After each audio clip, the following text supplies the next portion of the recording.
Hello, వచ్చేస్తున్నా.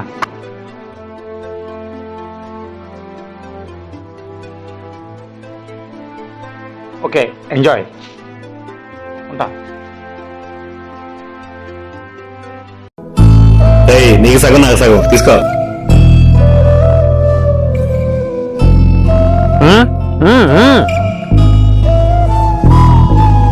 Tip కూడా తీసుకో. ఎంజాయ్.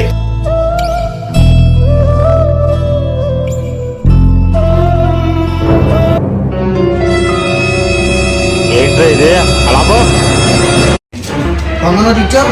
ఉందా? ఏంట్రా ఇలా బుక్ అయిపోయావు? నాకు ఇచ్చింది ఇక్కడ దొంగ నోటేనా? వెళ్ళిపోయాడు. అయ్యో వెళ్ళిపోయాడే. అయ్యా 500 ఇచ్చి ఎలివేషన్ ఏమన్నారయ్యా, అందుకే వచ్చా.